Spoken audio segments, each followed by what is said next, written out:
Bonjour à tous, ici Kaji Baker. Dans cette vidéo, nous allons implémenter le cryptage de mots de passe. Si vous êtes nouveau, n'hésitez pas à vous abonner et à suivre les vidéos précédentes. Déjà, le cryptage de mots de passe est une technique de sécurité qui consiste à transformer un mot de passe en une chaîne de caractères non lisible et non compréhensible pour les humains, afin de protéger la confidentialité et l'intégrité du mot de passe. Donc, lorsqu'un utilisateur crée par exemple son compte sur un site ou une application, il doit fournir un mot de passe pour protéger ce mot de passe. Nous devons le crypter. Et l'un des modules que j'ai l'habitude d'utiliser pour gérer ce cas de figure est Bcrypt. Donc, je vais me rendre sur mon navigateur Bcrypt. Voilà, Bcrypt, c'est ça. Voilà. C'est ça le module npm Bcrypt. Donc, comme vous pouvez le voir, c'est ce module qui permet de crypter le mot de passe. Donc, on peut générer un nombre de caractères sur lequel on se base pour crypter. Ça prend en paramètre ce nombre de caractères-là et la fonction de hachage qui permet de crypter le mot de passe. Alors, voici par exemple un code de hachage bcrypt.h. Tu mets le mot de passe et tu mets le nombre de caractères qu'il faut utiliser pour hacher et ce qui va s'effectuer après le hash. Donc, en gros, c'est ainsi. Donc, pour installer ce libre, c'est npm install bcrypt. Bon, il y a la dépendance TypeScript. Quand vous voyez DT là, ça veut dire qu'il faut installer aussi, il faut aussi installer la déclaration TypeScript de ce module. Donc, nous revenons au niveau de notre projet. Là, je vais faire npm install bcrypt.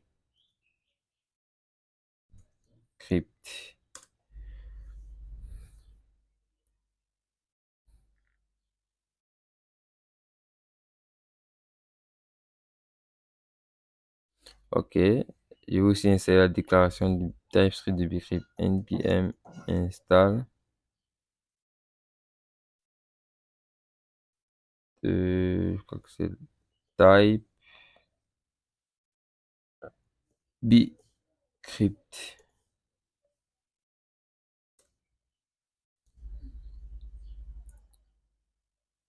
Ah, j'ai fait une erreur. Je dois mettre le S devant type. Voilà. Maintenant que c'est fait,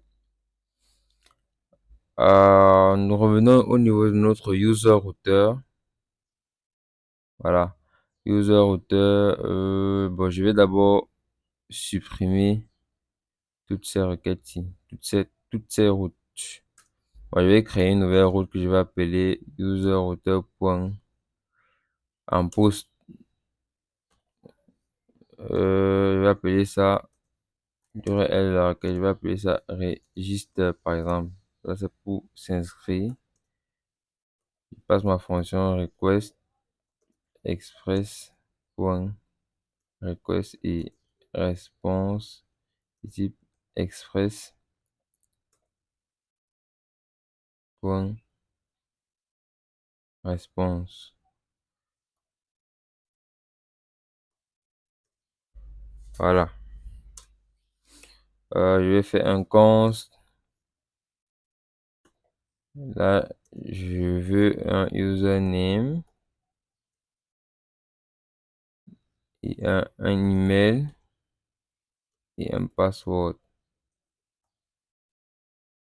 qui est égal à request.body.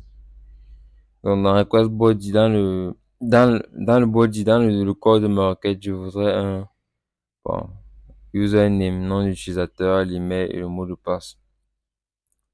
Donc, c'est ce mot de passe. Lorsque l'utilisateur veut se connecter, voici les données qu'il passe généralement. Et ensuite, nous devons crypter ce mot de passe et retenir l'utilisateur. Donc, supposons que let hash password est égal à cette chaîne de caractères vide pour le moment. Supposons que ça c'est le mot de passe que nous avons crypté.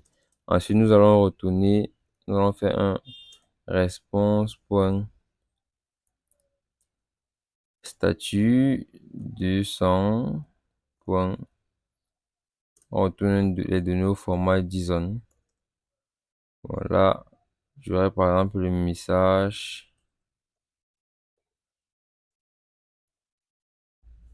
user register with success. Utilisateur inscrit avec succès et je retourne les données de cet utilisateur. Donc, dans les data, ok. J'ai ici le username, email et password. Password. Donc, je peux faire comme ça ou alors si je veux, j'ai le password et là maintenant, bon, je peux faire comme ça ou si je veux. Si je veux, je fais plutôt je passe chaque clé là, username, deux points, mes username. Ensuite, email, email, je passe l'email là et le password. Là, je passe password. Et ensuite, troisième donnée que je vais envoyer le mot de passe haché. H, voilà, qui va contenir le mot de passe haché. Voilà. Voilà, je fais juste un simple exemple et tester que ma route passe. Ok.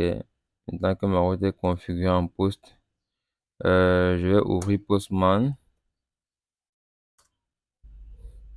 Voilà. Patientons que Postman s'ouvre. Et puis, je fais un test de cette route. Voilà.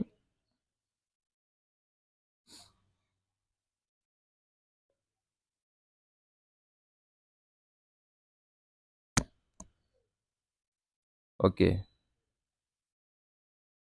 Voilà. Au, au niveau de Postman, qu'est-ce que je fais? Je vais faire un post sur quelle route. Je vais supprimer ceci. Je fais un post vers HTTP. Deux points. Voilà. Voici le patch 127.0.0.1. Le port 3000 API. Non, c'est dans user slash register. Oui, user slash register. Bon, là, je me rassure que je démarre mon serveur npm start. Donc, nous sommes dans user router, dans user slash register. Maintenant que le serveur a démarré, je reviens au niveau du mon postman user slash register. Dans le body, qu'est-ce que je vais passer? Je vais passer le username, mail à Baker, email, kjbaker@gmail.com et le mot de passe. La password, par exemple, 1, 2, 3, 4, 5, 6, 7, 8. Voilà, par exemple, le password. Et là, je teste ma requête. Ah, vous voyez, ma requête marche. Là, j'ai une réponse au statut code 200 avec mon message user registered with success data, username, email, password et le hash par exemple. Donc, déjà, là, on vient de vérifier que notre route passe. Maintenant, comment est-ce qu'on va utiliser Bcrypt pour pouvoir hacher ce mot de passe? Parce que supposons que nous avons déjà notre base de données. Si nous voulons stocker ce mot de passe en base de données, nous n'allons pas stocker ce mot de passe de manière claire, mais nous devons le hacher d'abord. Donc, comment faire le hash? Donc, le hash, ici, là, euh, on va faire un bcrypt. Bon, là, je vais faire un import bcrypt from bcrypt. Voilà. Je vais importer Bcrypt. Là, je fais hashpassword, je fais un await. Je crois que c'est ça. Bon, j'ai fait un await. Là, ma fonction doit être asynchrone. Donc, je vais faire async. Voilà.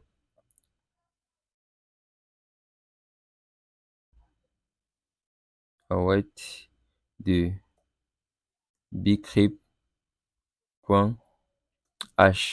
Voilà. Bcrypt.h prend en paramètre deux arguments.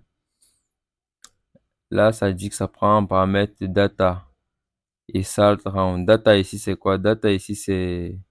Ici, salt round, c'est le... Je me base sur le nombre de caractères que j'utilise pour hacher.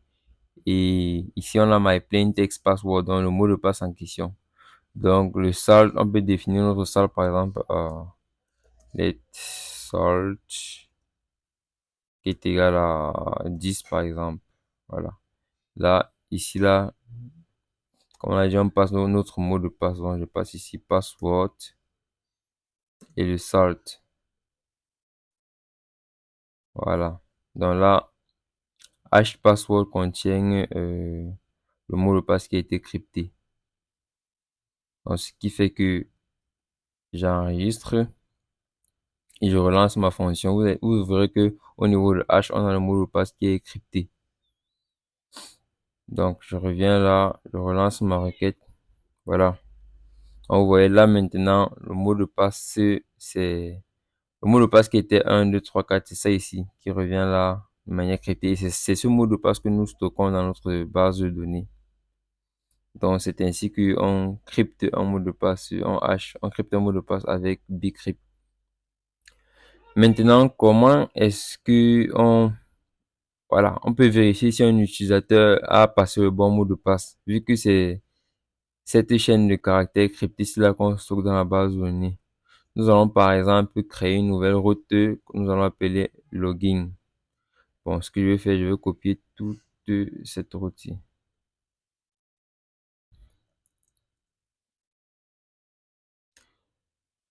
Euh, un post toujours, là, je mets login. OK. Pour le login, qu'est-ce que je veux? Je veux par exemple l'email et le mot de passe. OK. Hmm, voilà. Pour le login, on veut l'email et le mot de passe. Nous savons que notre mot de passe, le mot de passe de l'utilisateur, on va peut-être créer une variable ici, on va appeler user password est égal à une chaîne de caractères 1, 2, 3, 4, 5, 6, 7, 8. Là, c'est le mot de passe de l'utilisateur. Supposons que c'est ce mot de passe-là qui est stocké en base de données. Là, maintenant, quand l'utilisateur veut se connecter, il passe un email et un mot de passe. On va vérifier si le mot de passe qu'il a passé correspond à ce mot de passe que nous avons stocké en base de données. Mais c'est vraiment que le mot de passe stocké en base de données est crypté. Donc, comment est-ce qu'on veut, on va utiliser Bcrypt pour pouvoir décrypter, pour pouvoir faire la comparaison. Donc, Bcrypt a une fonction de comparaison. Donc, si on revient sur la documentation du Bcrypt, vous verrez là, voilà, il y a un bcrypt.compare. Donc, la fonction bcrypt.compare permet de faire la comparaison entre le mot de passe qu'on a saisi normalement et le hash, et le mot de passe qui est haché. Donc, pour ce faire, nous allons revenir au niveau de notre code, faire un, euh, je vais d'abord supprimer ceci. Je vais faire let compare est égal à bcrypt.compare. Bcrypt.compare prend quoi en paramètre? Ma chaîne et le mot de passe encrypté. Donc, la chaîne et le mot de passe encrypté. Bon, déjà, le mot de passe qu'on avait crypté, c'était celui-ci. Voilà, c'est ça. Ce mot de passe là, c'est ça qui est stocké dans la base de données. Donc, supposons que je récupère ce mot de passe. Je mets là. Voilà. Donc, ça c'est le mot de passe. Ça c'est le hash password. Voilà, ça c'est le hash password. Et ça c'est le mot de passe normal qu'il passe. Donc, je fais une comparaison entre le mot de passe qu'il a passé dans password et le hash password. Donc, si ça correspond. Qui est égal à await. Await. Voilà. Et ça retourne quoi? Un booléen. Donc, si c'est le mot de passe est correct, ça va renvoyer true. Si le mot de passe est incorrect, ça va renvoyer false. Donc, if compare, donc if true. Donc, si la comparaison est correcte, là, on va faire je coupe là. Mais là, on va retourner un code, un statut code 200 avec peut-être correct password. Voilà. Euh, voilà, correct password. Et on retourne l'email de l'utilisateur, par exemple. Sinon, qu'est-ce qu'on fait? Le mot de passe est incorrect.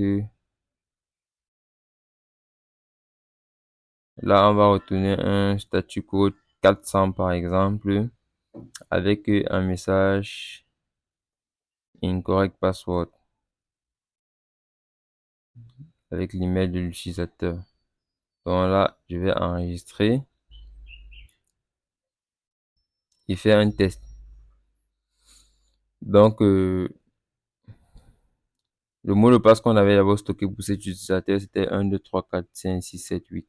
Donc, pour me connecter, j'ai besoin de l'email, comme j'ai mentionné là, j'ai besoin de le login, l'email et le mot de passe. Donc, je mets l'email et je mets le mot de passe. 1, 2, 3, 4, 5, 6. OK. Et la route, c'est le login. Là, je lance ma requête. Voilà. Vous voyez, ça met correct password. Donc, si ça met correct password, ça veut dire que ça fait la comparaison du mot de passe et c'est correct. Donc, si par exemple, au niveau du mot de passe, je mets plutôt 9. Là, je lance ma requête. Incorrect password. Le code de statut, c'est quoi? C'est 400 bat request, incorrect password. Donc, c'est ainsi que fonctionne Bcrypt. Donc, avec Bcrypt, vous pouvez hacher votre mot de passe et aussi l'utiliser pour comparer, pour faire la comparaison entre le mot de passe qui est dans la base de données et celui que renvoie l'utilisateur. Donc, Bcrypt est généralement utilisé dans les systèmes d'authentification.